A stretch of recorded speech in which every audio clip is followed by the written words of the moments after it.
Hi, I'm Jake, and today we have a special guest. We're doing an interview feature, and I couldn't be more honored to have Stephen Box grace us with his presence.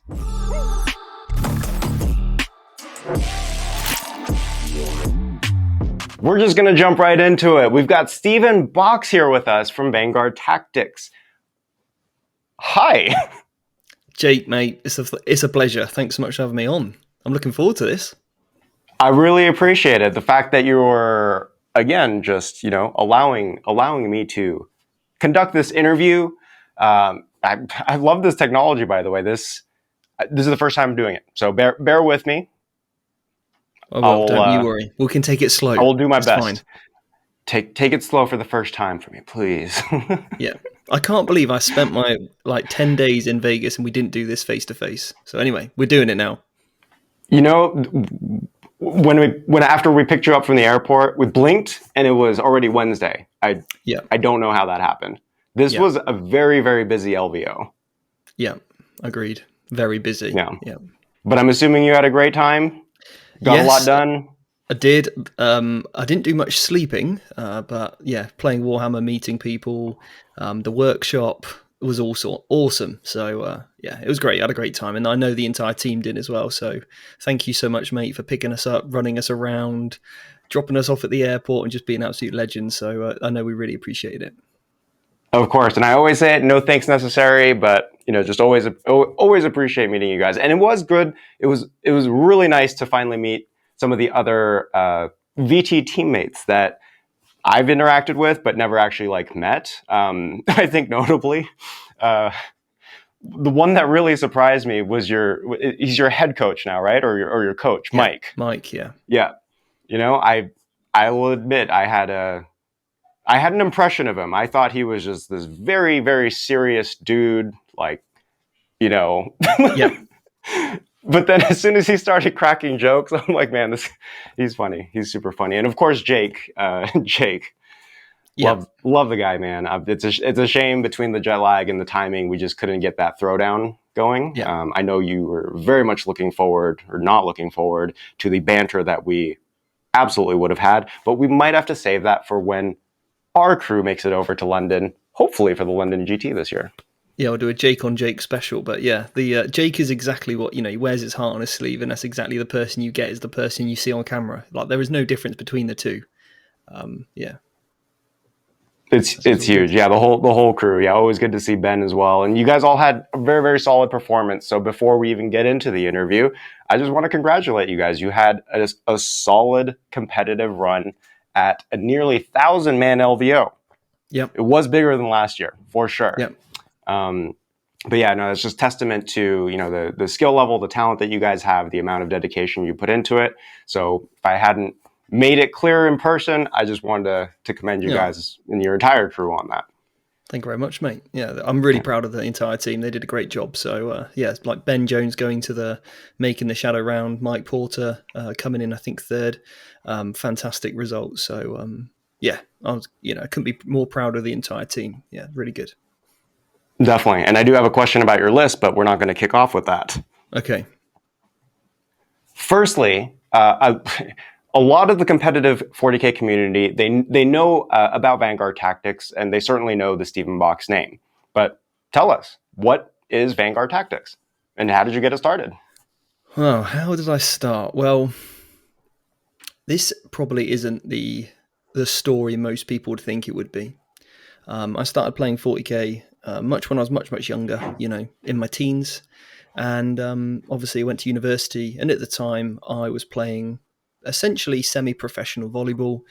So I had a full-time training schedule, 24 hours a week of playing, plus then university studies. So as soon as I got to that kind of level, 40K in Warhammer, went to one side. I was socializing, going out, you name it, kind of having that student lifestyle. So then for a long, long time, it wasn't really part of my life. I kind of dabbled a little bit at Warhammer, just now and again, bought some models, maybe built them. But it wasn't until I found myself preparing for a bodybuilding show and extremely bored on the cross trainer, thinking, right, I just need to do something to bide my time to get me through these hours and hours and hours of cardio. So I downloaded an app, a Death Watch app, and I started playing this Deathwatch app. And I thought, oh, I'll check this out. I'll check what's on Games Workshop website, and bought, a box of Deathwatch Marines. So that's kind of a bit of a segue to, I suppose, the first army I started playing. Now, at the time, I had a business in which was fully focused on coaching people for their, physical health. Helping people prepare for their bodybuilding shows. We were looking after actors, getting ready for them for their shoots or auditions, or helping people just feel a little bit more confident in their own skin. So whether it's getting ready for a holiday or just adopting a much healthier lifestyle. And I was with someone at the time that had extreme kind of levels of, I suppose, like possession of me, as it were. Like, they ended up working in my business, went to the gym with me, needed a lift everywhere, wouldn't really go anywhere without me, and I needed something to kind of break away from that. So I thought, I'll start playing Warhammer.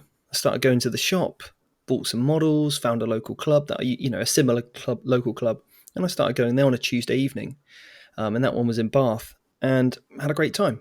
Played for a few months. I think it was 7th edition, and then throughout my kind of coaching, there was a guy on my course who was one of my clients at the time, Dan, and Dan also, we ended up playing on the Xbox, and it was, oh, I play Warhammer, and it was, hang on a minute, I play Warhammer, and then Dan was like, I've got a friend that plays Warhammer, his name's Jack, we could all play Warhammer together and be all nerds. I'm like, right, okay, cool, this sounds good. So we had a meetup of all these, me and then another guy, Mark, who were on, I think we were playing a Rainbow Six Siege. He was like, oh, I play Warhammer as well. So we ended up a small little group of us, I think 4 or 5, and that was, I suppose, the origin of the group was through my fitness business.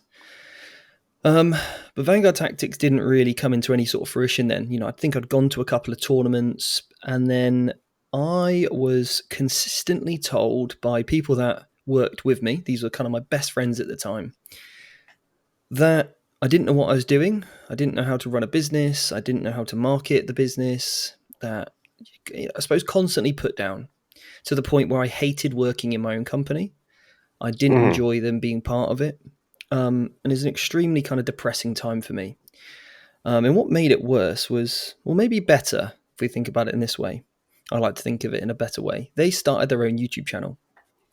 And these people, these individuals, started to essentially make light and make jokes of either people in an unfortunate situation, either not knowing enough or knowing as much as they do about fitness and nutrition, and trying to make, a name for themselves by belittling other people because maybe they didn't know as much as them. And they were very intelligent, very good coaches, very good at their job, but their angle on their YouTube channel, and they saw a little bit of popularity, and they used to rub that in my face.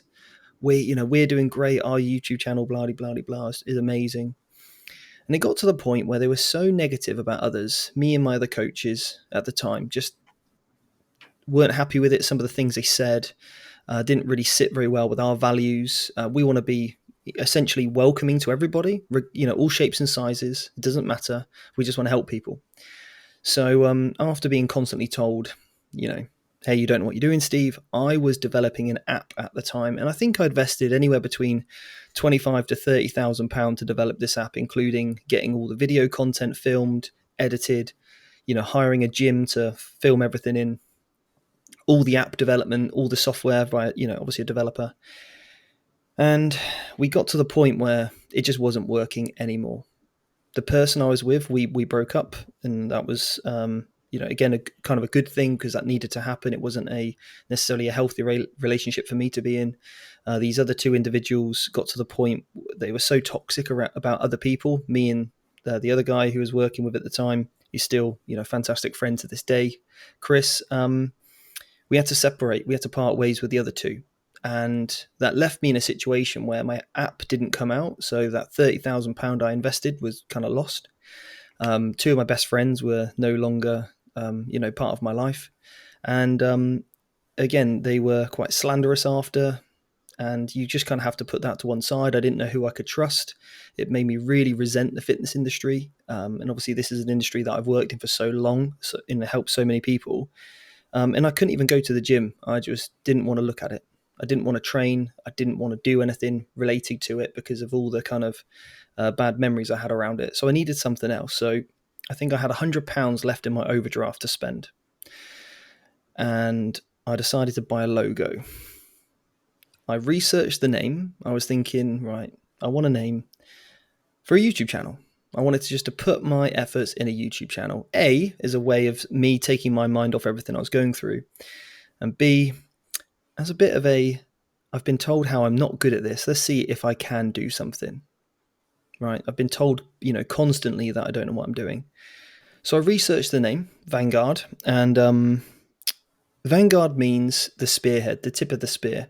It also means like pioneering. So I felt like that was something in which I wanted to do. I wanted to lead from the front. I've always been like that. And that was why the term Vanguard came into play in terms of the business name. V as well is a strong letter as a shape. So I kind of like that. And then Tactics was like a nice, obvious choice at the time. So Vanguard Tactics was, the name and the origin. And then I spent that £100 that I had left in my overdraft on a logo. I went on Fiverr, got one made.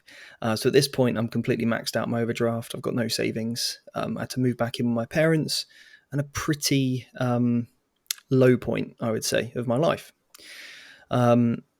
And at the time I met my girlfriend, Amy, that I'm still with now. She's been incredibly supportive the whole way through. She was like, you always, I believe in you. Whatever you do, you'll, be successful. And was really supportive. So anyway, yeah, I made a video. In that video, I first ever wanted to tackle something that I felt like was extremely lacking. And at the time, at the dawn of 8th edition, if you said you played at tournaments or you played competitively, people would literally spit on you. It was that bad. People were like, oh, you're a win at all costs, cheesy, beardy, you name it. That was the attitude at local clubs towards people that went to tournaments or wanted to play competitively. Now, I've always played sport competitively. I've played internationally at volleyball. I've represented my country. I've done the same for bodybuilding. And you always wear, your heart on the sleeve and you play as hard as you possibly can, but within the rules of the game. And the intent behind being competitive is about either a challenge of mental and physical to the best of your ability to provide your opponent with exactly the same challenge possible. And I wanted to bring that kind of mindset that I've, fortunately developed over the years of training and playing, a high level of sport into Warhammer, because I felt like it was certainly needed. There was a need for a more professionalism, or there was, I suppose, an adoption of a more inclusive mindset for people that wanted to play competitively, that wanted to go to tournaments, because I had had a very small introduction of going to tournaments in the great communities that are really built there. Going to tournaments with my friends, that team of me, Dan, Mark, and Jack at the time. That was how we met Ben. Ben, was just some random dude who tabled me with Eldar Planes one day. And, when I, hey, Ben, you don't have a team. Do you want to play with us? And yeah, lo and behold, Ben's joined us. And I remember, in the early days, we were filming out of Jack's house. We were filming out of Dan's house. We were, I was renting out a little village hall and filming with Mark. And I think in the first kind of month, I'd gained over 1,000 subscribers on YouTube in the first month. And it outperformed these other people that used to kind of slag me off all the time. It outperformed their YouTube channel in what they'd done in a year. So I kind of proved to myself, hey, actually, maybe there's something here. Maybe I do know what I'm doing. Maybe I, can, talk to a group of individuals that might respond well to the information I've got. And, I found found you nerds. And, we nerded out together, and, I thought this is awesome. I'm loving this. I feel like I'm kind of welcome by this, group of people that want to play competitively. I certainly had a few people that weren't very welcoming. Certain people that had were extremely judgmental by the fact It's all that part of the journey. Yeah, people that were massively judgmental by the fact that I was into fitness. And I was named, oh, you love yourself, and you're vain or arrogant or whatever, just because I like going to the gym and I used to do bodybuilding. Like, hey, just because you're a bodybuilder doesn't mean you're arrogant or anything, or you love yourself. If actually quite far from it, most bodybuilders you ever meet will be more self-critical than you could possibly ever imagine. The fact that they every single day try to improve shows you that they don't love themselves or are in love with themselves. It actually shows that they're not there yet. They want to keep developing and they want to keep improving. So it's more of a journey rather than an end result. So, but that's what you get, right? When you look maybe slightly different or you have slightly different views, you can often be met with resentment or judgment. And I think over the last kind of few years, that's certainly changed. I think people have been more accepting towards me. I still get comments now sometimes on my Instagram, it's disgusting that you post about fitness or, you're showing off. But, I think the other messages that I get, Steve, you've helped me lose weight, or Steve, you've inspired me to go to the gym. I mean, somebody came up to me at LVO and said, look, Steve, you've helped me lose 50 pounds.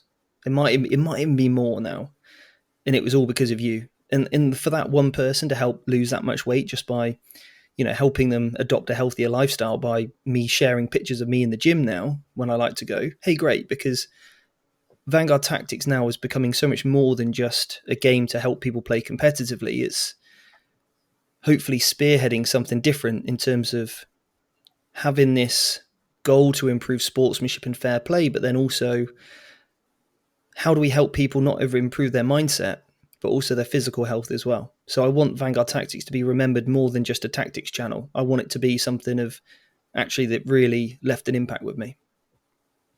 And I can definitely attest that yeah, face value, you see Vanguard Tactics, you see VT, you obviously know that it's a channel and basically like all the surface level stuff, but getting to know everybody more and just kind of seeing like the community reach and the involvement within the community. I mean, I for one can say and give testament to the fact that I think you accomplished that, man. Like it is very clear. We could have, I mean, just hearing your story, it's very clear that we could have an entire episode on the mental health side of 40K and what that takes.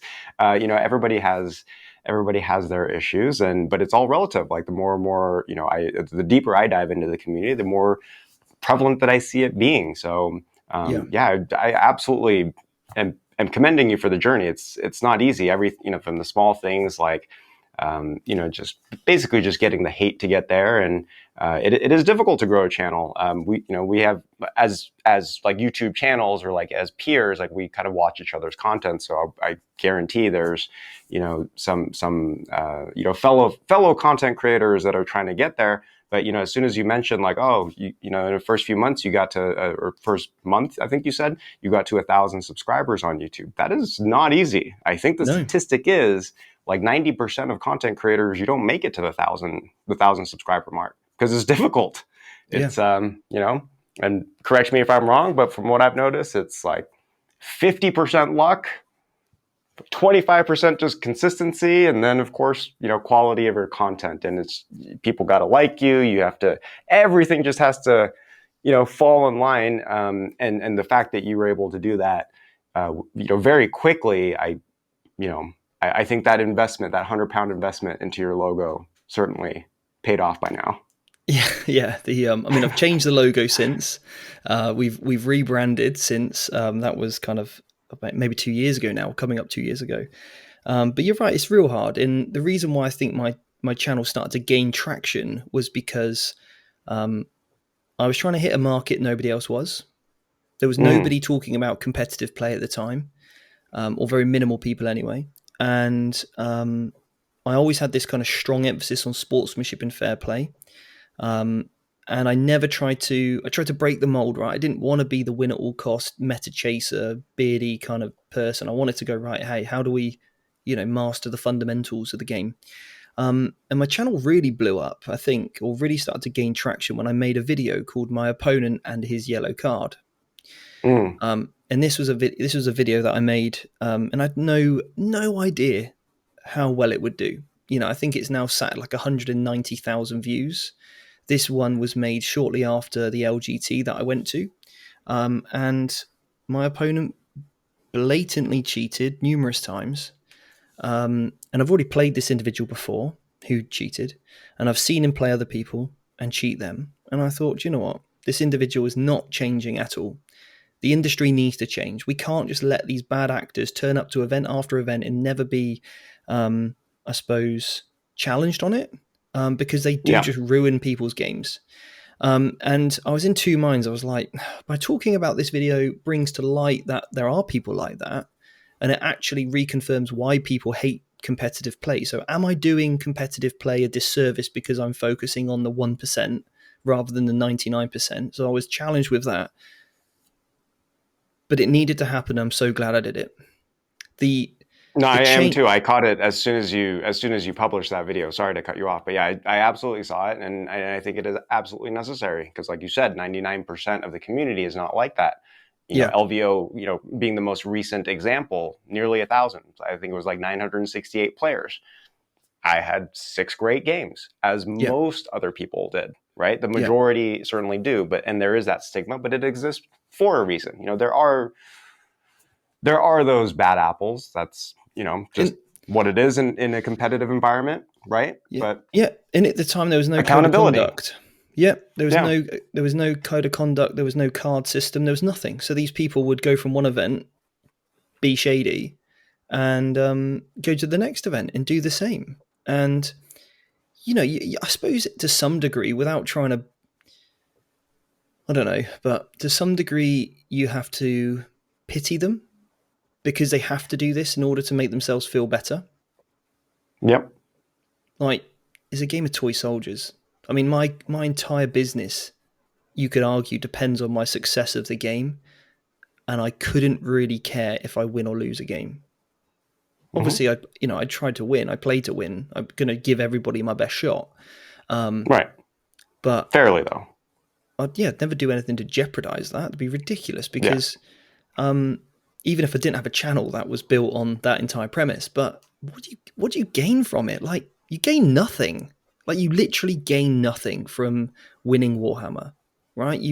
You gain the satisfaction that you played incredibly well and you had some great games and maybe you meet some friends, but you don't get any of that if you cheat. Nothing. Right. You won't make friends. People will actively I not think want that to play speaks you. more on character and integrity as a whole. And I actually say that very frequently, especially going to events. A lot of people, or most people, are courteous, like you just even about the dice rolls. Of course, I am too. Like, I want to roll in front of you just so Yeah, there's no question about it, right? Because sometimes, like, I pick up my failures pretty fast. So I know that's misconstrued sometimes, but it's like I'm yeah, picking up my failures. But on the other hand, I probably say it like every single game, when someone's like waiting for me to roll their dice, I just say, look, if you need a cheat dice to win, then it's your yeah, game. That's yeah, I'm not at all concerned about that part. If that's you need it a little bit more than I do in that case. But this yeah. goes back to we could have an entire episode about just the mental health side of and the impact of kind of like the game in general, because it does it gets into people's heads. It does. And the thing is, like, Warhammer literally saved my life. It really did. It helped me see so many positive things. And it has changed my life. And those people that kind of, it was my fault. I let those people kind of screw me over. I should have had better paperwork in place. I should have brought the app out. All those things that could have been prevented looking back. So it's my own fault. I have to take ownership for that. But I would thank them if I saw them.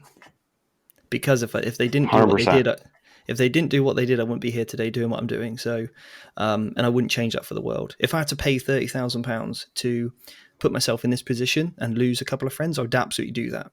I'd do that tomorrow. I'd absolutely do it. Because I think that the life experience that taught me is worth millions, and it's given me a lifestyle that I thoroughly love. And actually, when I teach people now or coach people for fitness, I enjoy it so much more. I don't have that resentment any longer. I can help the people that I want to help. In kind of going back to that video that I made again, like, at the time, that week after that video dropped was hell. I had so many messages, so many emails, people saying, "Steve, I want you to name the person." I even had like the BBC trying to do a report on it, but we said, "Hey, we Oh, want you wow. to name the person, but we'll blur up your channel." I was like, "No, I'm not going to do that."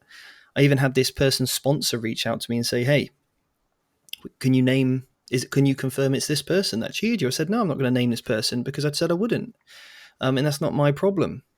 My point of that video was that I wanted to change the behavior of the organization to stop this from happening. Games Workshop reached out to me and I helped them with their code of conduct for their events. I was interviewed on every single podcast, and that kind of message, it was like I tried to make being a good sport cool, because at the time you were seen as weak. And I can remember like even trying to break into the WTC or ETC England team at the time. And it was, but everyone at the WTC plays like, win at all costs because you're playing for your country. I'm like, what? No, I don't want to be. And that was the, maybe the mentality of certain teams potentially back then, that all those years ago.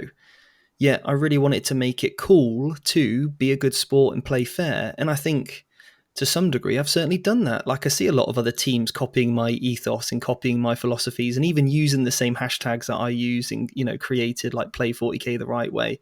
I see other teams replicate that. Great. That's awesome. Because providing they do it, obviously, because then it's just a shambles. But,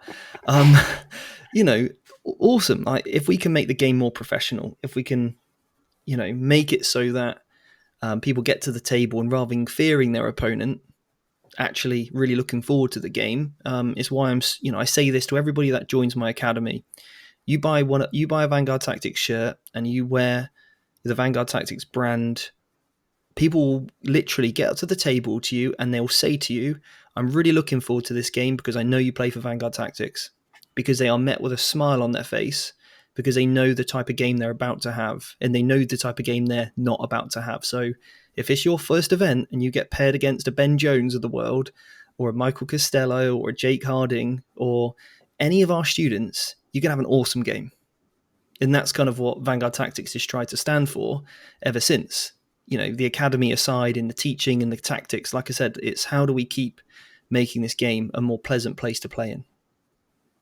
Amazing. And on that note, you were one of the recipients for a very brand new award from Frontline Gaming, that being the Exemplar of the Community. That's a big one. That's a big one. What does that mean to you? Like, perfect segue to kind of like, the history behind Vanguard Tactics and yourself, but you personally won this one, Stephen Box, right? What does it mean to you to win an award like this? I was in shock when I received it. I was like, what is this, kind of award that has been spoken and sort of given to me at the time. And it didn't really process until probably, the next day. And for me, receiving this award really shows that all the hours that I put in last year, in particularly last year, because last year I worked more hours than I ever want to work again in my entire life. I worked harder than I've ever worked before. It was absolutely crazy what I had to do with the business to make it successful, with the cost of living crisis, everything else that happened last year. VT reaching a certain point in its business where I just had to make different decisions, have new challenges come up, taxes and VAT and the rest of it. That are all these other issues that come aboard, renting a studio, so many different things, employing people. When you're your own boss, and I'm sure many people out there who are their own boss will kind of resonate with this, you never have anybody say, well done. You never have somebody say, great job, how about a promotion? Oh, hey, this is a new position coming up. You'd be great for it. You never get that. You get the messages at 2:00 in the morning. You get the emails as soon as you wake up at 6:00. You literally go to bed thinking about your business. You wake up thinking about it. No matter what you're doing, something could happen. I can't even release a video without there being trolls trolling me while my day's off. Like, a problem could happen at any time and I need to resolve it. Like, that is something in which the business never sleeps. And when you're a small business, you never have enough support in place. You don't have enough money, enough staff and resources to really cover all those different positions. So you end up working too many hours and you end up always being self-critical, because you know how big the business could be, you know how good the business could become, but what you don't understand is how you're going to get there. And all you can do is dedicate more time towards it, because you know there's so many jobs that need doing, and all those jobs, yes, you can delegate some out to team members or whatever, but they can often clock off at 5 o'clock and that's them done. But for you, it keeps going. When there's new armies that you need to paint and put on the channel, where there's new accounts or whatever needs to get done, you have to do that in your own spare time. And it also, I think there's a lot of people out there that maybe dislike some of the things that I've said or the opinions that I've had, because it's always been to serve the community better, to help people, avoid, this, I think recently I wrote an email about, hey, wouldn't it be cool if you just picked 3 armies for the start of the year and you only scored ITC points on those 3 armies? Because it would disincentivize people from meta chasing. Because in my opinion, meta chasing is one of the biggest issues that we have in the game. It skews percentages results. People will inadvertently and at the time be accidentally cheating, but I actually look at that as intentionally cheating, because if you've spent some time to practice and learn your army, you wouldn't accidentally get your rules wrong, because if you stuck to 3 factions, you're more likely to get all of your rules correct. So a lot of those accidental rule issues could be avoided by sticking to the same army somewhat. Also, there'll be less pressure on people. So if you did want to take a different army that was outside of your 3, hey, cool, take it, have some fun. But, if you get stuff wrong, you're not going to score any points for it. So go, hey, I'm really sorry, I got these rules wrong in this game. Please let me concede the game, you win, right? Yeah, you can still have some fun with a new army if it's just come out, if it's not one of your 3 or whatever. And it was just an idea that I had. I just put out in an email, like, oh, wouldn't it be a cool idea if this happened? The response I got was mental. Absolutely crazy. The amount of emails I had back, I then had people calling me out on podcasts. I had people writing articles to try and prove me wrong, and I probably upset a few people. And, I did, I apologize. It was nothing ever personal. It was just a case of, these are my views and, I'm going to share them. So receiving an award like this is, for me, it should just say, Stephen, you have validation. That's what it should just say. That's what this award really means to me, is validation that what I'm doing in the community is helping. It's improving the game for the better. It's making 40k a better place than when I first was in it. And for me, it's that recognition that I'm doing an all right job. So it's and well deserved. I mean, some people really like you said, some people will absolutely relate to what you're saying. And others, and there's no negativity behind like never having experienced it, but for an individual like myself, it absolutely resonates, and the words couldn't be truer. To get validation when you are your own boss or self-employed, for that matter, like that, it is massive, and it's not just being awarded by one person, if you will. It is something that's being awarded by the community, and that's huge. And I can see why it might have taken you like a full day to say, "Wow, this is really big. This is something to celebrate." And hopefully you really are celebrating that, Stephen. But yeah, this is coming from a place where I've been personally self-employed for the last decade, and I get that. It's hard. You get in your it's own hard, head, mate. yeah, and you just. Yeah, I guess the only benchmark is like if you're a full-time YouTuber, then your award is basically the amount of subscribers or viewers, right? Yeah. Or if you're in business, it's how much money is coming in. It's such trivial things by comparison to actual like human connection validation. So I think that's why it's such a huge subject. It's such a huge topic. There's a lot of businesses that make money, but I would not want to be in their business, because I wouldn't want to make money the way they make it. So for me, money is not a way of personally validating my success, because most of the money gets spent on expenses anyway. Like, the more money I get, the more people I can take on to, grow the business more. I think for the first 2 years, I didn't even pay myself a penny. I just had to reinvest everything. And absolutely, that can sometimes be, really painful when I think I want to, try and progress in my own personal life, save up to buy a house or whatever, go on holiday. And, I've just put in a 60-hour month or something crazy. Easily do that in a month. A week. But a week, yeah. Yeah. Literally a week. I'd easily do that, often 10 to 12 hour days every day. And when you know that you give all that money away, and you think, there's another month that went by and that doesn't help me personally, you question, like, am I doing the right thing? Should I just not get a job? Should I just not work for somebody else? And, that money that I take home is mine. I don't need to worry about the stress and the anxiety and everything else that goes with running a business.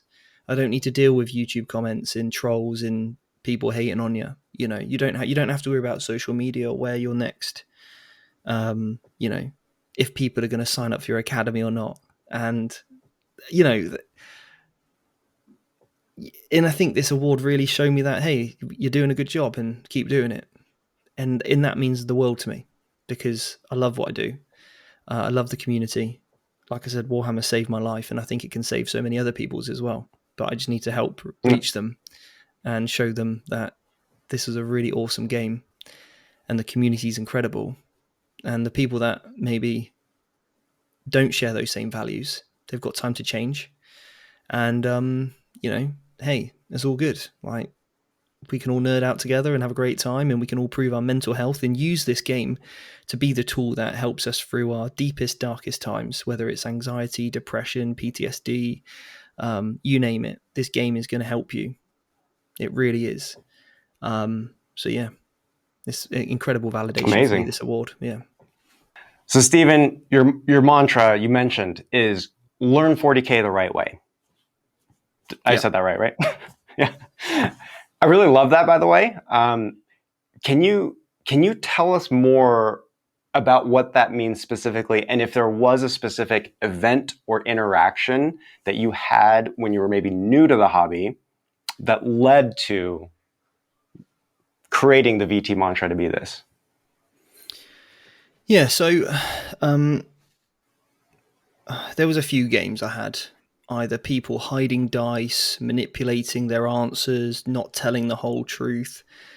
And I just felt like, what are you doing? Like, this is you feel a bit disgusted by it. There's a lot of, and because there's no kind of, like, in sport, right? You cheat, you get a yellow card, you get disqualified, your team gets a penalty, whatever, right? There's always some sort of ramification for actions. And there wasn't that in 40K. It was just kind of, oh, well, we asked people not to do it. Oh, great. That's not helping anyone, is it? So for me, there was a few interactions. Yeah, people hiding dice in terrain, pulling it out, slow rolling, slow playing, and trying to manipulate a win, right? So there was a few different instances, which is really like, hey, this is not cool. This is not, and I am somebody that, if I'm annoyed by something, I'm going to say it. If somebody upsets me, I'm going to talk to them. I'm not afraid of difficult, challenging conversations because I think that they always lead to something better. Sat moaning, being, kind of negative and letting it fester is not the way forward. You can't ever change by just letting that kind of stuff fester inside you. I see this a lot in terms of the 40K community a lot at large. Anytime there's a new codex or leaks, the negativity and the hostility is awful. People are not willing to just let things lie and see how they play out. And I think there's a lot of resentment there. And I want to see that kind of change. So sometimes you've got to just tackle things head on. And that's kind of what I did, I suppose. I made that video. And then I made other videos kind of talking a little bit more about cheating. So this kind of comes back from more psychology in terms of when I help people with their diet, okay? So you've kind of put me on the spot here, but as it basically stands, is you have different levels of, we're not going to call it cheating, we're going to call it adherence, okay? Okay. So you can be adherent to the rules, or you can be adherent to your diet. So you can stick to your diet, or you can stick to the rules by being adherent, or you can be non-adherent. Okay, so you can not adhere to the rules or not adhere to your diet. So they're the two types of categories, right? You're either in or you're out, quite simply. You roll a 6, you rolled a 6, you haven't just stuck it in terrain and cheated, right? Whatever. Then you've got intentional and non-intentional. All right, so I could accidentally cheat. So I could accidentally not stick to the rules, or I could intentionally not stick to the rules. Now, then you're just in a matter of opinion which one's worse, right? And then you've also got, you could accidentally stick to the rules, and then you could intentionally stick to the rules as well. So, for example, and I just kind of took this concept from dieting into, 40K, because I think looking at it as non-adherent and adherent and intentionally and non-intentionally is a much better way than saying you're a cheat and you're not. It helps us articulate a little bit more and understand certain behaviors of certain people, and it helps you steer the way to making better choices. So, for example, to give you I could accidentally cheat on my diet, right? I could accidentally forget to log some calories that I ate. So let's say I need to eat 2,000 calories a day, and I don't know, I eat a bag of popcorn and I forget to track it at the end of the day. I've accidentally been non-adherent to my diet because I've just ate 2,400 calories, for example, right? I didn't mean to do it. I thought they would have fit. They didn't. Just forgot to add them in. And there's loads of examples you could think about in 40K where you've accidentally got rules wrong. Whether it's how fast something moves, whether it's the casting value on a certain psychic test, whether you've accidentally picked up another dice or something, you've accidentally done something. And then you've got intentionally. So, do you know what? Screw the diet. I'm having a binge. Right, I'm intentionally breaking my diet, right? Or screw it. My opponent seems a bit thick. I think I can get away with trying to, pull this fast one on them, right? Or I'm going to over move this unit. You should have just moved it 6, and you're a bit loose and sloppy, but you've decided to move it 7 or 8 inches anyway, right? You've intentionally cheated. And then you've obviously got the other side of the coin where I'm intentionally trying to stick to the rules all the time of the game. I think we like to think that we all do that. And then sometimes we accidentally stick to the rules as well, right? So you could end up trying to intentionally cheat but accidentally stick to the rules. That can also happen on rare occasions. Many layers of all this. So I'll give you an example. I thought in my head that shuriken catapults were range 12 because they used to be in the previous codex. So in my head, I'm thinking, right, yeah, he's a 12-inch range. So in one tournament, I played them all as 12-inch range. Because in my head, I wanted to be as far away from my enemy as possible and shoot 12 inches. Right. But I accidentally got the rules right, or I accidentally stuck to the rules because they're actually range 18. Cool. So I accidentally stuck to the rules, but I intended for them to be 12. Anyway, so that can happen on very, very rare occasions. And if you ever find out you've done the opposite, like, actually, you've only got a 6-inch range, you need to go, hey, I've cheated you, I'm sorry, and please win the game. More of that needs to happen. But I think so many people are willing just to, I made a mistake. That's acceptable. And then you get to the point where you look at the game in a way which you start to get to a certain round. Let's say because there's different people in the game, right? There's people that might just be their first ever tournament, and their probably percentage of getting rules incorrectly may be higher than somebody that has played for longer or been to more tournaments. But they might actually get more of their faction rules right because it's probably the only faction they actually play. It's true. Compared to somebody that's meta chasing or who swaps from army to army on a more regular basis, and they will get more rules incorrect because the fact that they don't have the repetition. So therefore, could they have done more in order to rectify their mistakes leading up to the event? And therefore, does it become intentionally cheating? Or a lack of, I suppose, intent or a lack of effort to actually play their rules correctly? It's probably a lack of effort, I would say, yeah. Not intentionally cheating, but they could have done more. You right? And I think, how do we solve all these problems? How do we start to take the game more professionally? Because I think as soon as you get to the 3-0 record, if you make mistakes, if you get a rule wrong, you need to start putting your hand up and saying, hey, there needs to be some sort of recompense for my action here. I can't do this. I should not be allowed to get away with this. I need to hold myself to a higher standard if that result is impactful.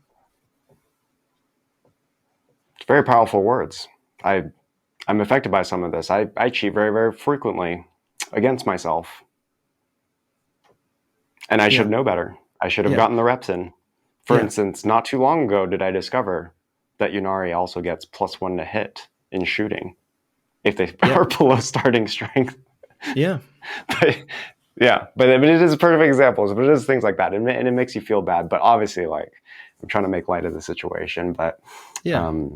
no, it's very, very fair points. It's the moment you do something intentionally. You know, it's these fine lines between the morality of every situation that you outlined, and I think that's a really big thing to think about. You know, like in those instances where you're not even sure, is it a 6-inch, is it a 7-inch move? You know what? I'm gonna just go with the 7-inch. You know, even that Exactly. could be Yep. the little things. Yeah. You know, if I think there's a line of sight issue, if I maybe can't see my opponent, if it's like, oh, Mm-hmm. it could be I could see or I can't see. Do you know what? Let's say I can't see. It keeps the game a little bit, takes the lethality out of the game. Yeah. If Or it's put it on the opponent. Like let your opponent be. yeah, Let him. You know. Let them give the answer. or I'll just say, hey, let's get a ref. You know, let them decide. Let's take this out of Yeah. our out of our hands. Or is it a 6 or a 7-inch charge? And if it's me charging, cool, let's go for a 7 rather than the 6. Yeah. You know, and I'm trying to think of the other thing that's really irksome, right? Is that we're starting to fall in a place now where being a good sport is the done thing, and playing with intent was something that I was always an advocate for. Hey, I'm gonna tell you my intention here, and as long as it's possible, that's what I hope we can play that way. The issue is we find ourselves in now in the game, which is my next kind of bugbear with the game, is two sayings. It was my intent to X, Y, Z after the effect. And the next one is, do you mind if I X? Because now what you're doing is you're putting it on your opponent to be a bad sport or a good sport. You're asking your opponent to now give you a go back because you made a mistake or you've seen other information or you've overmoved a unit and you did it in the wrong order. This starts to get in the position where somebody that's a good sport would say there's a difference between putting it on someone to be a good sport and somebody just being one naturally, right? So let's say you moved a unit onto an objective, right? And there was nothing near it, and it was, you took banners, and it was clearly your intent to probably raise a banner with that unit. They didn't advance, they haven't shot, they haven't done anything, and I kind of know that's what you would have done, right? And if you say to me, oh, we come to the points, and I'll be like, right, you'd get 2 banners, right? Because you raised one over there. And even if you said to me, do you know what, Steve? I think I forgot to tell you. And I'll be like, hey, look, don't worry about it. I know you would have wanted to do it. That's me being a good sport, right? And that's also you being a good sport. You're saying, hey, Steve, I don't think I Right. told you that. That's on me. And I've said, no, have it. I want you to have it. Although you didn't declare it, is obviously your intent. There's a difference between that and, oh, do you mind if I do this? Well, I do mind, actually. Because now you've either seen other results happen, or you're now putting me in a really awkward position, because if I say no, then you're making me out to be a bad sport. But the simple fact that you're asking me is you being a bad sport. We had some great interactions on stream when I at the LVO. My opponent forgot to bring in a unit from Deep Strike. And he said, "Oh, do you know what I've done? I've forgotten to bring in my unit from Deep Strike." He didn't ask me, do you mind if I put them on the table? I said, hey, put them on the table. Because I felt with my opponent, I was in a position we had, mutual respect for each other. We are playing that type of game where, in my eyes, that was acceptable. I was like, absolutely, please go ahead. Where would you put them down? Please put them over there. absolutely fine with that. Yeah, because I want us to Yeah. have the best game possible. Exactly. So You don't want to, if you ended, winning the game against that just because of something that was, as trivial. It doesn't. I don't know. I guess that varies individual by individual, but it just doesn't feel right. It's like, oh, this person, I only won because opponent forgot this, or opponent didn't know this, or it's just never. I don't or know. I guess that is just personal preference, but it's like it just doesn't hit the same. The win or doesn't feel as good, is what I'm yeah, trying to say. exactly. Or but if somebody goes, oh, do you mind if I declare that unit as a charge as well? Well, you've seen the result now, because that could have made it an extra inch, and you might not have done it at the time. Right. Do you mind if I CP reroll one of these saves? Well, you've rolled them all together. So would if you had re-rolled the first one? I know obviously LVO was slightly ruled differently on that, but there's lots of instances where that comes up. So I hope people that are at home and they listen and they go, I'm not going to ask the do you mind if. It's the that's my mistake, I'll eat it, right? My final game, when I was playing TJ Lanigan, um, I said, right, I'm going to guide this unit. And I said, oh, actually, maybe I'm better off guiding this unit. And anyway, we come to do it. I come to do my rerolls. And I thought I'd said one. He thought I'd said another. And I said, you know what? I'm not going to use any of it. I won't guide either, because I wasn't clear at the time, which I was, Mm-hmm. because I changed. It was on me I changed my mind, and absolutely no, I'm not going to use them. Okay. And teacher was like, no, go on. It's obvious you would have wanted to do it on this one. So that's what, you do it. And I was like, look, I'm happy to not do that at all, or use that ability, because it was my miscommunication. We're having a cool game. And he was like, sure. And I was like, okay, cool. As long as you don't mind, then, but I'd offered to kind of eat the mistake myself by not being clear. Yeah. And that's where you can go, we both walked away from that game thinking, oh, we had great interactions. Awesome. We had a great game. And that's how, we want the game to be played, which is brilliant. So again, it's one of those things in which, I think we can all do more to know our rules better, get our reps in, stop asking for go backs, and actually the only way you're going to learn is by unfortunately making a mistake. How do I learn from, if I pull a really bad deadlift with an arched back and I injure myself, do you know what I never do again?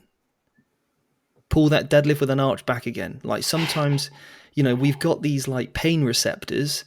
You put your hand on a hob and it hurts you, it burns. Do you know what you not do again? You don't do it again. You need to eat your mistakes, because they are the only things that will teach you not to do it. I was listening to a podcast, and somebody was an MMA fighter, and they would always say that they never wanted any pain suppressants when their doctor was stitching them up, because he was like, how am I going to learn to dodge punches or not keep my guard up if I'm willing to right now take pain relief?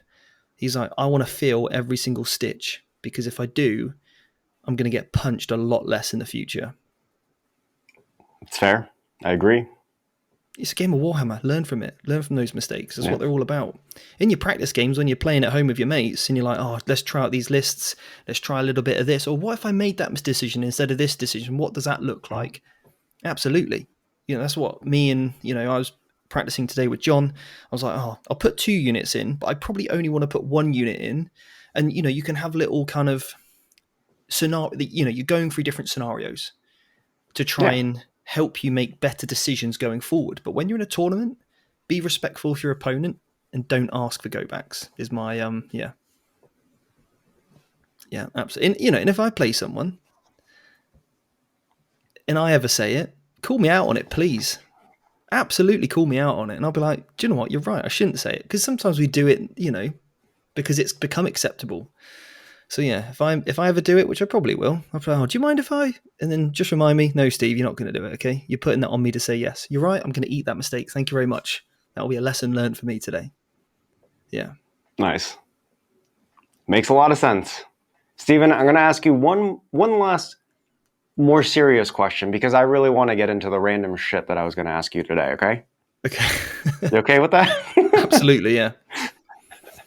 All right. I was very curious about this one, and I'm sure others are too. But you took an off-meta Craft World's list to LVO. Okay. Yeah. Very off meta. When you say off meta, do you mean rubbish? I never said that.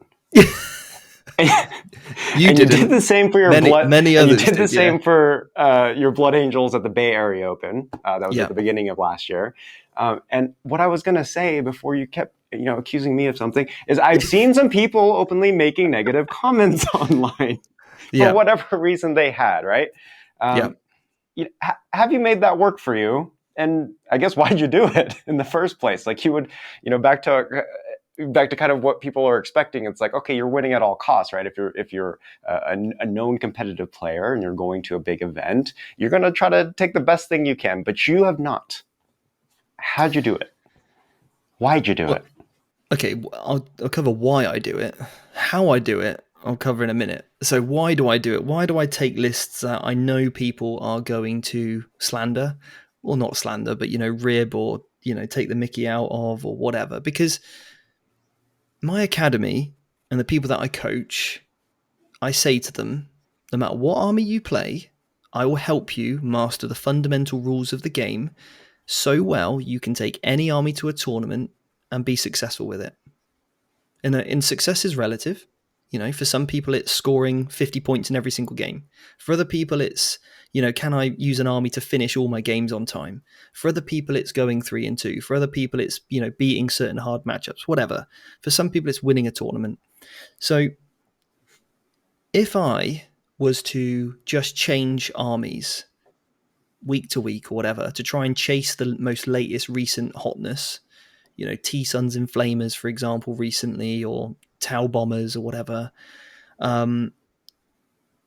would I be holding true to the thing that I say I can do most and help my students most with? No, I wouldn't be. I'm disserving the people that I want to help most. I want to inspire people so that when they look at their, Assault Centurions on the shelf, that they think, oh, cool. Well, if Steve can do it, and I openly admit that I'm an idiot, so I like to be an idiot in the room. I always like to ask questions, and I always like to break things down real simply. So if Steve the idiot can take Assault Centurions and go 6-0 at the BAO, then I can. I want people to have that attitude. I want people to go, Steve's took the worst Eldar list imaginable. He's got 1 million striking Scorpions, which are trash. And if Steve can do it, I can do it. And I get tagged in posts, people painting up their Assault Centurions, people buying, striking Scorpions. That's more powerful to me and more, I'm enabling the hobby, right? I'm inspiring people to play the game. What I'm not doing is putting people off. So for me, that's why I do it. And if I do well with it, then I just prove the people wrong. If I do well, Leicester, I went 5-1. I lost to T-Suns and Flamers, going second. That was with my Sam Hain Shining Spear list. That was, with no Warlocks, no Farses, nothing. Ben Jones still laughs at me for taking a 0 Psyker army in Eldar. And then most recently with my Million Strike and Scorpions with exploding 6s and extra 6s do damage for the person that notoriously can't roll 6s in his life, as Jake pointed out to me. So yeah, and again, I went 5-1 at LVO and lost to T-Suns and Flamers, going second to TJ. And TJ's a fantastic player. I think he won Best Chaos Player, and we had an awesome game. And I think that game was like 10-15 points in it. I'm more than happy with that sort of performance with that army because I did what I set out to do, which was inspire people to play their favorite units. And that's exactly what we teach on the academy, is to look through your army and have a purpose and to understand the tool it needs to provide you in your toolbox. And if you're able to do that, then you get utility out of every single unit, and you make things work that other people can't, that they overlook, that they underappreciate, or they turn up the table. And this really I find hilarious, is when people turn up to the table and they tell me I'm going to lose because their list is better than mine. And they're like, oh, this will be a hard game for you, won't it, going into my list? And I look at it like, whatever you think, mate. Let's just roll some dice and see what happens. And lo and behold, they scored 20 points because they were overconfident and they shown a lack of respect not necessarily for my list, but for me as a general. And then they become over complacent. They do things differently because they see somebody else do something, but they haven't played against me before. And my play style is very unique to me. And I think every single time you get to the table, you need to show your opponent the greatest respect in the world. I always look at a list and I think, whenever people go to me, "Oh, Steve, come on, you'll beat that list easily. You've got an easy matchup next." I'm like, "No, shut up. If this person does X, Y, and Z, and they do this and they do that, oh my god, I'm toast." And then when we get to the table, and if they don't do X, Y, and Z and A, B, C, then I'm actually okay. This is actually fine because they didn't see the combinations that I saw when I looked at their list.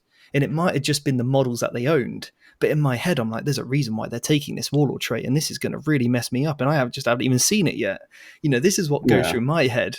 But that keeps me honest when I actually play. I don't go into everyone. I always think I'm going to lose. That is notorious. I always think I'll lose the game. So yeah, I think that's another I can big say factor to it. I share that foresight, or at least that that concept going into games, but I just lose more than you. It's the only difference. But yeah, every game I'm going into, it's like I've lost this game. I've already lost this game. This person's going to do this. It's going to do that. And admittedly, and I think a lot of people can relate, especially like being new to the tournament scene, is falling into that trap where and I did it at the first at the first super major that I attended, which was coincidentally my first, anything event bigger than an RTT. Is I didn't know all the names. I didn't know like anybody's names. I think even to this day, I don't put like too much pressure on like, names. Yeah. Like if we played before and I know you were good, then I know you're a good player. That's it. Yeah. But I did run into a very top table player, and I'm just looking on paper and I'm like, oh, okay, like I should be able to handle this. Like it not, never, you know me right now. I'm not at all arrogant, Yeah. but just in my head, like, oh, I have a fighting chance, right? After going 3-0 the first day. No, I got slaughtered. I got obliterated. I'm like, oh, okay. Yeah. Now more than ever, I understand the pilot is everything. Yeah. And as much as I would like to kind of mimic, what you've managed to accomplish this last year, which is really just being able to pick up what you like, the style that you like, the configuration that you like, or even just some absurd stuff, and making it work.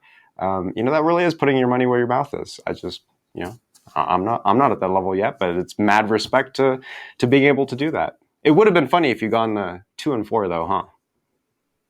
Do you know what? It would have been. Would it have been funny if I'd have gone 2-4? What would have happened if I'd have gone 2-4? How would I have felt about that? I would have felt that I took my favorite Hopefully, army. we'll never find out.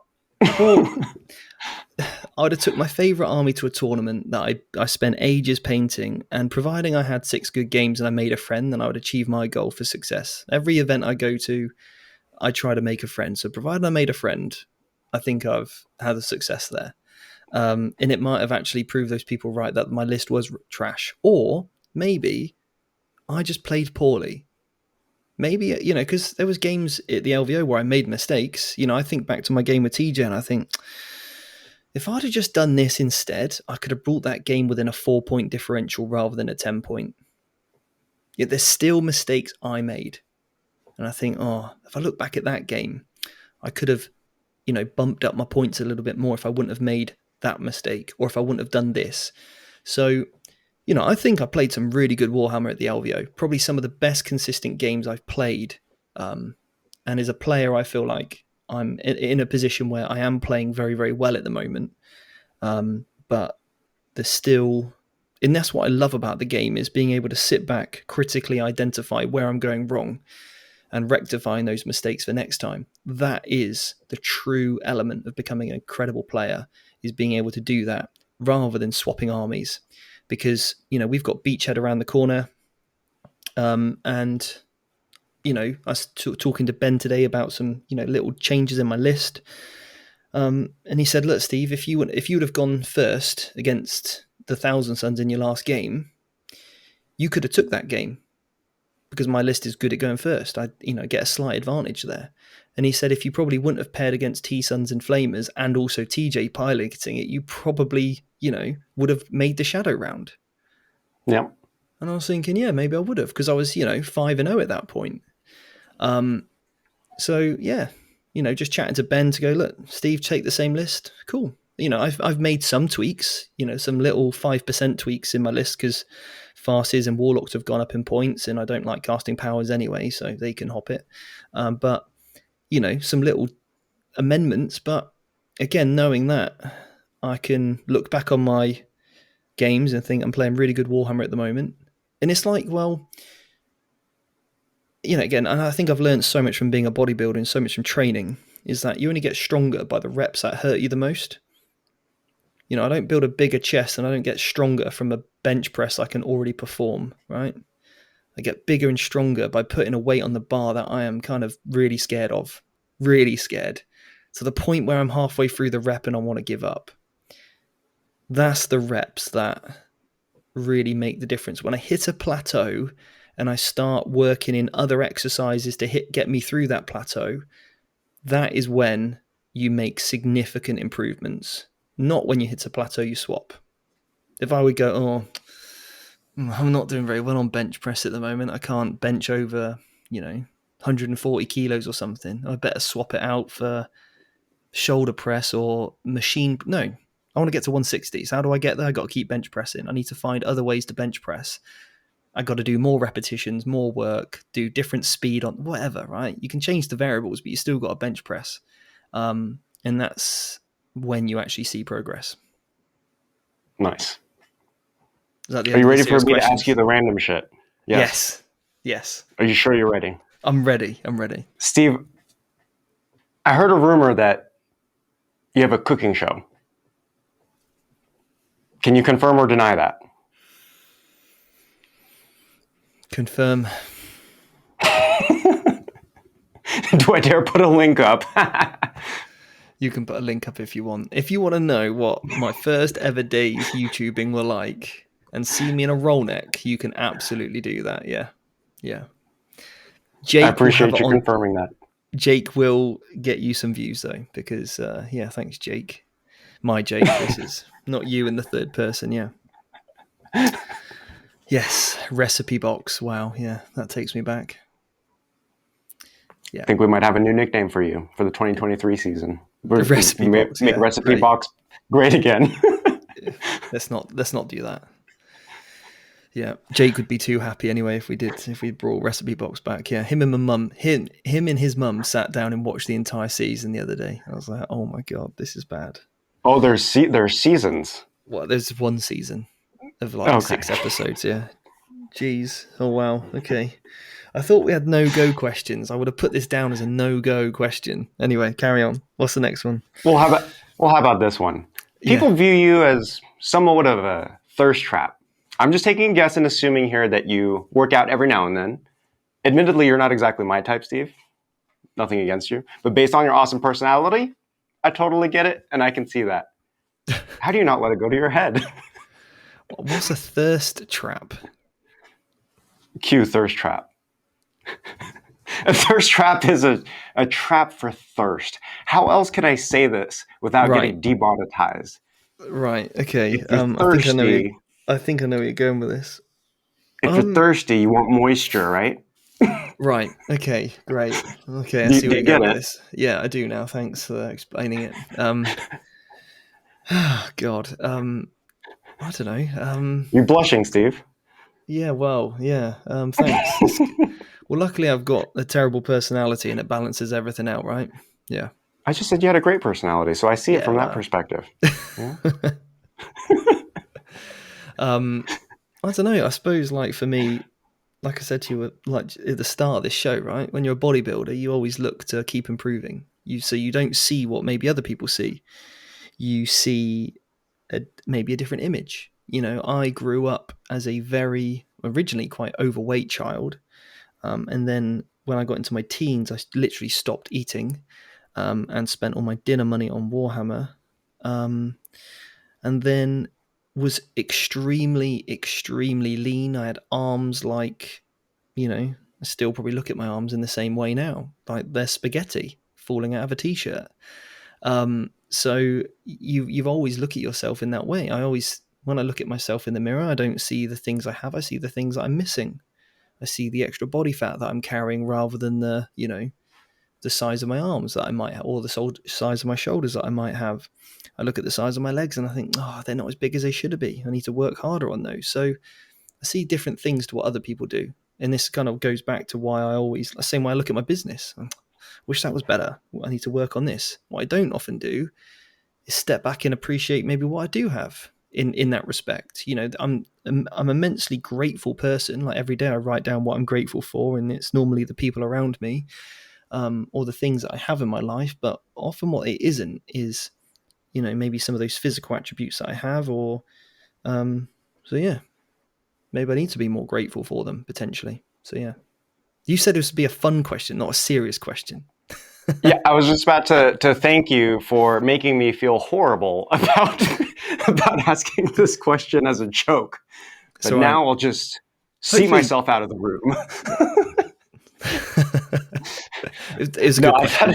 It's a good question. I did think it was an important question because people do have, like, I've noticed, like I've gotten to know you, obviously as a genuine friend, but you know, I think people have an assumption like that, you know, there's a persona, right? Like every influencer has like a persona, whether you're, you know, TV, YouTube, just, you know, whatever it is.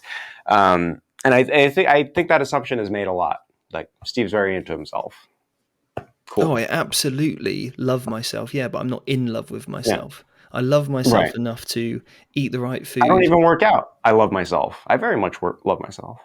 You know, and it's so important that you do that because, you know, you only get one body, you only get one mind, and you've got to look after it. So yeah, I absolutely take care of myself like I, you know, feel like I deserve. Because if I don't do that, and if I don't put myself first, and if I don't love myself, then I wouldn't go to the gym when I don't want to. I wouldn't, you know, take fish oil tablets when I can't stand them. I wouldn't be bothered to, you know, set an alarm to take vitamin D and eat a nutritious diet and, you know, make sure I drink enough water. I wouldn't have invested thousands of pounds into my knowledge of nutrition and health. I wouldn't be trying to go to bed on time and do all those things when I don't want to do it if I didn't love myself. So it's incredibly important that you do, and you shouldn't be, you know, am I in love with myself or I think I'm better than others? Absolutely not. 100% no. But yeah, take care of yourself, God, people. stop making this so serious. Sorry, I can't help it. Yeah. What's your favorite flavor of cheesecake? Because I know the Cheesecake Factory is the mecca for you. Let's just segue right into this. So what Don't did I talk to me order? about eating disorders. I don't have one of those. Don't worry. Although that is a serious issue when you do. Anyway, my favorite cheesecake. I just love cheesecake, mate. I think any flavor is good. Yeah. Like I think I even let the waitress pick the other day, didn't I? Yeah. I said, right, pick three, and then I think I just picked one she said, but I think I went for the tuxedo, didn't I? That was a really good one, like a mix of white and dark chocolate. Anything chocolate based is, I love chocolate. Yeah, I I'm remember more, that. She made a comment about tuxedo and classiness. and I went for it. Thirst trap. I was like, this is me, She straight might have in. been a little she might have been a little parched. Who knows? It was me with my old fashioned and my tuxedo cheesecake, like an absolute bowler. Yeah, yeah, love it. Great question. Keep them coming. Last one for you, Steve. I gotta know. This is a personal one for me. All right, so you and I met. It was nearly exactly a year ago for the last LVO Yeah. because Mike, our Mike, the engineer Groomberg, just like randomly or was friends with you through the academy, I believe. Yeah, he was We on were my just first he was on my first ever academy. He was one of my OGs. like the first one, Yeah, right? there was when the Yeah. academy first started, there was 10 people on it and he was one of those 10. It made sense, but it just like Yeah. from our side, it came out of nowhere. And this was around the time I was just getting Black Rabbit Gaming going. I think we barely had like 1,100, maybe 1,200 subs or whatever, maybe more than that. I don't really remember. Why in the world did you just agree to come onto a random small channel?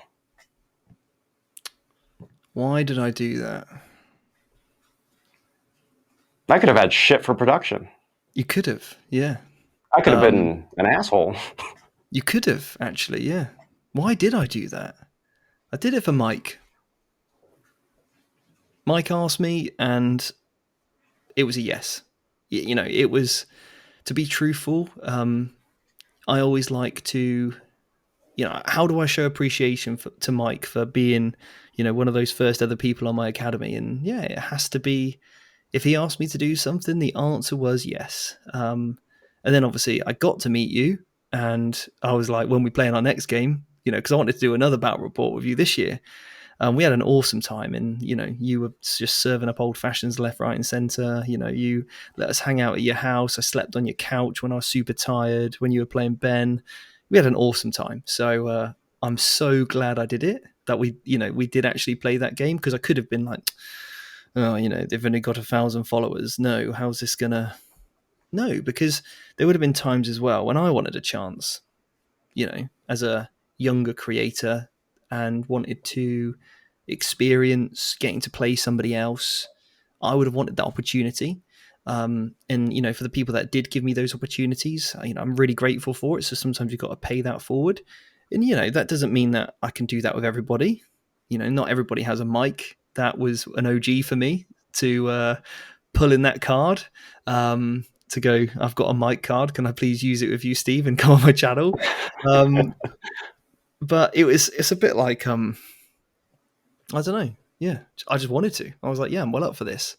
I'm coming I over to Las Vegas. Let's make the most and to of it. this day, I'm super appreciative. It was totally by random, and yeah, like I absolutely get that. But I think what really solidified it is like, so since we interacted, played a game, I think within the first 10 minutes of meeting, we were rolling dice and filming. Yeah, It was a little bit I was a little nervous, because it's like, is he going to understand my humor? Am I going to understand his humor? Because I know British humor. yeah, Um, but there's all these variables.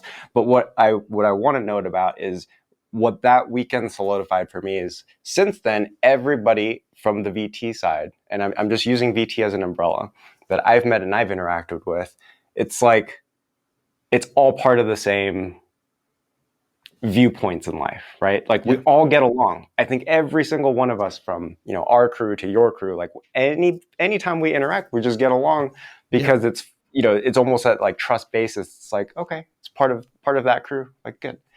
yeah. I think that means a lot. I think that means a lot, where there really is that trust basis. So, shit, dude, you made this Sorry, one I serious just too. that's what I do, mate. You're such a serious guy. I just go deep, Gotta mate. I told you, go deep. Yeah, I can't do You're like the shallow. Gandhi of 40K. Yeah, you're the Wow, Gandhi of 40K.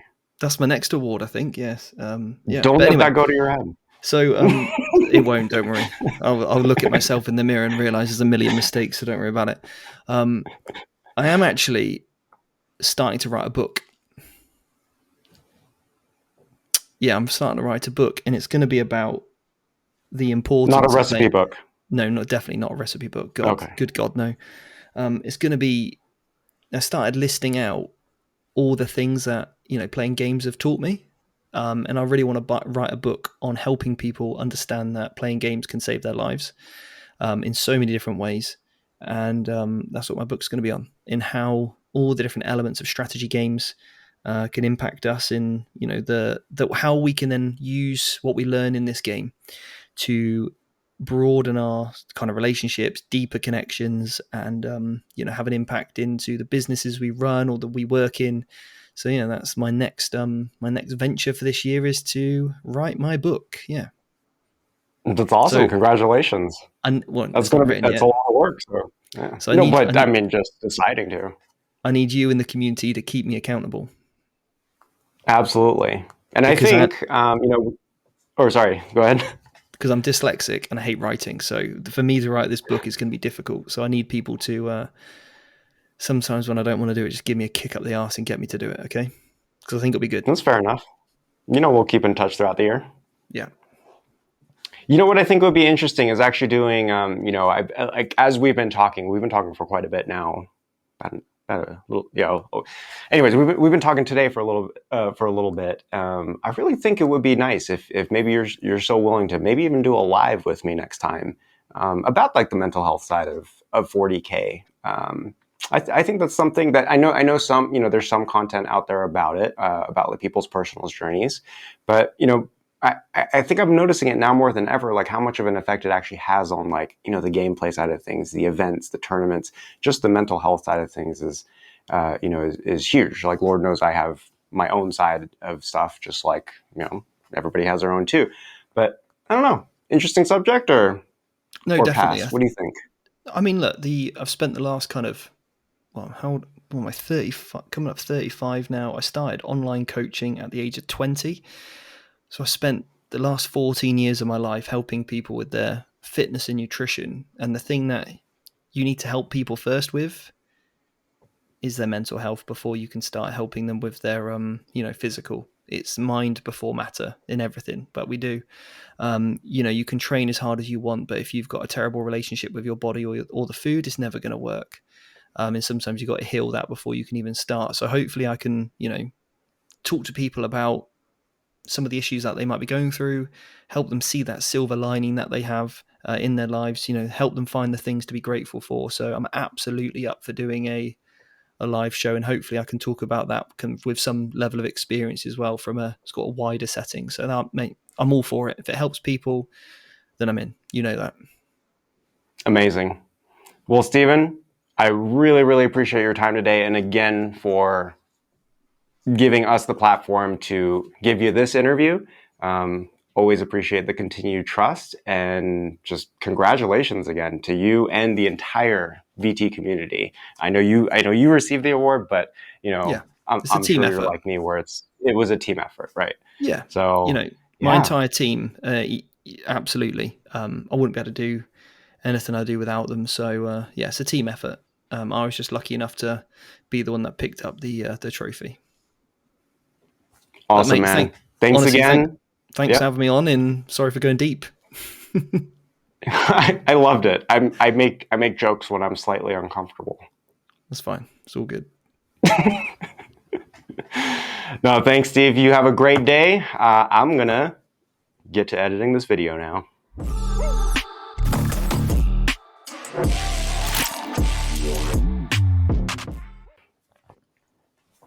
Oh my god. Oh my god. This is during the day, so we might actually have some background noise because I have a million cats now, man. If you weren't able to come over this time, but we inherited two more cats. That's Oh, just great. two more bodies to interrupt the video sessions. But I've been sitting here for like 30 minutes, so hopefully they got it all Chill. out of their system. Yeah.